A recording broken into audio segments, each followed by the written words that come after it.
So stick around for that. Love is in the air. Cute. And you know what? We've been counting down all week.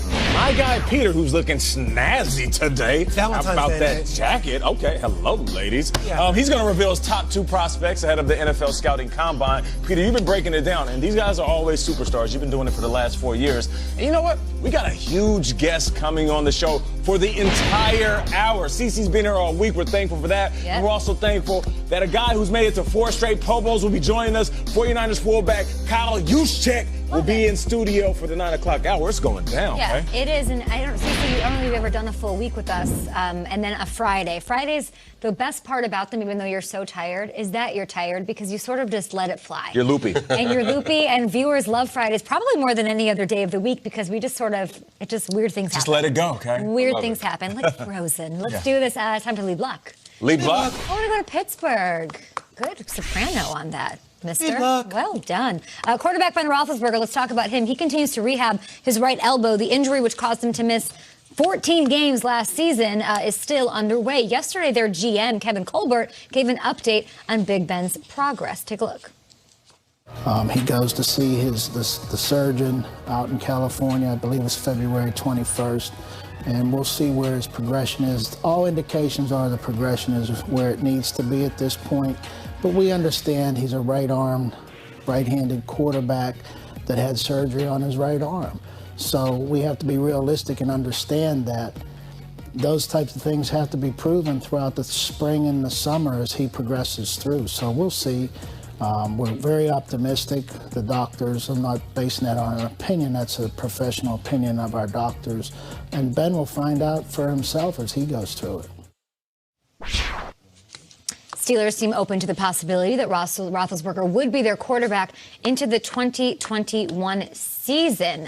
Thoughts on that? Because I know we're going to get to Cam Newton on this side, but hearing Colbert said, you're reading these GMs like a player still, how these players would sort of feel after hearing them. What do you think about Colbert's words? Yeah, I mean, like I said, I mean, if you plan on going into the season with Ben being your guy, he said the right thing, you know, and we all know Ben's a tough guy. He comes back from a lot of injuries, but you know, we'll have to wait and see. I know they said he's not at the point of Eli and Rivers, but, you know, being 37, 38 years old now, that's real talk. You just never know what's going to happen. Did you guys see the viral photo of him from this week? No, what do we got? I think he was it a West Virginia game? I saw that, yeah. And he looks more like a mountaineer than an actual NFL quarterback, as people are saying. But he's, out there in the world and trying to get better and get back. But let's talk now about Cam Newton, because there's a possibility that the Panthers quarterback, who was also rehabbing this offseason, David Tepper did not, to your point, CC, you have that same vote of confidence in his quarterback. He said, tell me when it's healthy, then we'll talk. So how important is it for a player to publicly hear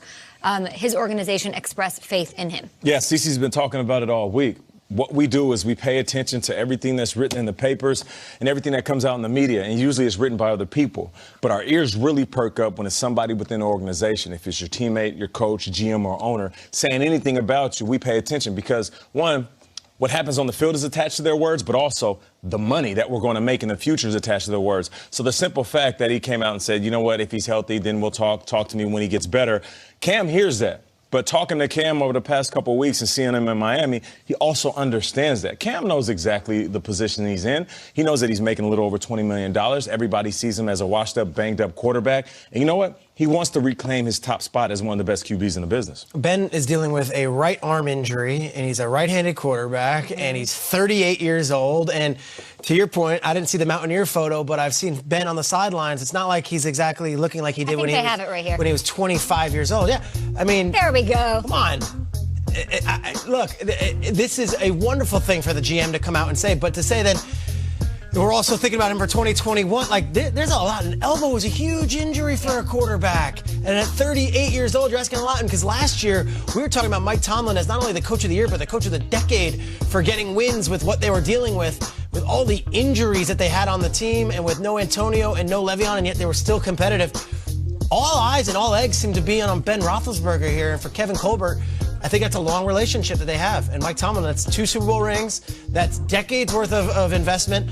for David Tepper and the Panthers and Matt Rule, they don't know Cam Newton like that. They don't necessarily have that same sort of history with Cam Newton, and they're not necessarily sure that Cam Newton can bounce back from a foot injury and be the Cam Newton he was. So I think two separate situations, one of them with just history and just love and what they've been through. The other one, new owner, new coach, and hey, let's be honest, if he can't run and he can't walk on that foot, he's not the same guy. Let me see. I'm glad you're saying that because I wasn't looking at the history. I was looking at Kevin Colbert's words, and I'm thinking, I hope you're being honest. Be transparent. I think I'm more of a Tepper girl in this situation. Keep it real. Be honest. David Gettleman gets there, says Odell's my guy. We didn't get Odell with the Giants to trade him. What does he do? A couple of weeks later, trades him. That's a tough one for me as a fan. That's a tough one for me as a player.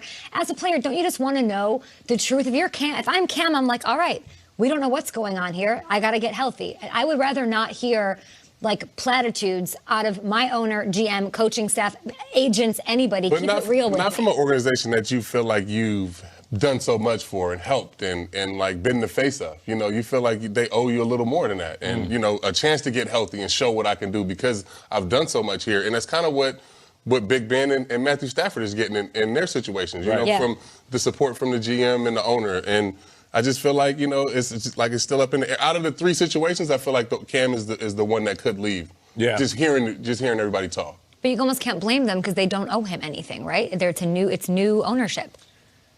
You can't blame him just because, hey, I won MVP for this team. You might be a new owner, but I won MVP for this team and took them to a Super Bowl, so maybe there's a little respect I deserve. They kind of, you know, like I built this thing too, you know. Yeah. So just here's the deal: the foot injury. We'll see how Cam comes back, and I think David Tepper was being completely honest, saying, when he's healthy, we'll talk. I like that. I like that he's honest. But if I'm Cam, I'm like, dude, what? Say you're I'm your quarterback. I'm under contract for one more year. Let's go. Let's see how I can do it. But what if he comes out and he says, like, he's our guy? This is our 2015 MVP. This is the face of our franchise for years. And then they end up not giving him the $20 million and going in a different direction and letting Greer and Kyle Allen fight it out. Then I'm like, well, he's sneaky and he lied. He should have been honest from the beginning. Do you see that side? No, I don't really see that side. If you're Cam Newton, you're sitting back thinking to yourself, one, I won the MVP for you. I've been one of the most consistent pieces that your team has had over the last decade. On top of all that, even though I've been banged up, I've never once come out and talked about my injuries. Everybody else has talked about. I actually fought through my injury. I was throwing balls in the dirt because I didn't want to tell people about my shoulder. So just give me a little bit more time to heal up. I'll keep going back to what the Colts did with Andrew Luck. They waited, and we all got impatient. I remember at one point coming on TV, looking at the camera and saying, Andrew, retire. Because I had no idea what was going on. But he came back and almost won the MVP. Now, when it comes to Big Ben, I'm not sure he's going to come back and be the same Big Ben because he doesn't move in the pocket. He sits there and takes shots. That's his thing, right? Big Ben got guys draped all over him. He can still throw the ball. So the other pieces around him are going to step up. Connor's going to step up. Juju, he was a little banged up this year. There's no AB. It's time for you to grow up. It's big boy ball time. James Washington, offensive line. If everybody else steps up around Big Ben and protects him, he'll be good. But mark my words, and I'm not trying to be predictive and wish this on anybody, but if Big Ben plays like Big Ben of old and takes too many shots because he's tough Big Ben in the pocket, he's not going to last the season. Well said at GMFB. Pitchers and catchers reported. I know you're a little tired this morning from an exhausting week here in early mornings. Nothing's going to get you going than getting your opinion on what happened yesterday with the podium, I can't call them apologies, but whatever went down with the Astros reporting and their PR move. What did you think of it? Yeah, I mean, that was terrible, to be honest. Just being honest, you know, something that directly affected me, you know, and just to hear, you know, them out there on the podium, you know, not really apologizing, you know, not saying it affected the game. Didn't impact the game. Didn't impact the games. Even if it did, I mean, we know they cheated during, this sounds crazy, we know they cheated during the postseason, right? But even if they didn't, and it got them home field advantage, they couldn't beat us here in Yankee Stadium. So the banging on the trash can and everything that happened still won them the World Series. So just to hear them say, you know, talking about winning championships this year, nobody wants to hear you talk about that, Altuve. You guys cheated in 17. Like, let's talk about that. Like, address that still. Like, it's just crazy to me. They said that they don't want to be known for the team that cheated. But you are the team that cheated. Like, it's nothing like, I don't understand what they want to do. What would you have wanted? The best thing that I heard was Carlos Correa talking about Carlos Beltran and not blaming it all on him. That was the best thing because Carlos Beltran is one of my friends. He's one of the smartest guys I've ever played with. And to hear what was going on and how everything was just all on him, that was sad to me. So seemed like he was a little bit of a fall guy. Yeah, That's and the best thing that happened yesterday was, them kind of clearing that air for me. Let me ask you something. 2009, the New York Yankees win a World Series. You get to get the ring. You do the parade on the Canyon of Heroes, the whole deal. If you had not won in 2009 and you're finding out that 2017, the reason you didn't win was because of a team cheating, how much angrier would you be today? Oh, yeah, I'd probably be down there. I would probably be at the press conference. Ready? What? What? I mean, that's just, To say square up, let's go? Yeah, man. If I didn't have a ring, yes. For sure. I'm that mad. And I think it's crazy because I've never heard so many other players coming out talking. You hear other players in other teams, you hear other guys from our team, even I played in the steroid era. Even during that time, it wasn't that many players coming out saying having so much against one team. And it's the whole league. It's not just me. Real CC, talk. how badly do you want to go out there just to face them one time? Oh, no, I'm done. I gotta let my boys, I let my boys handle it. You don't want to face Altuve one time? No, I'm done, man. I have no desire to play baseball again. I'm good.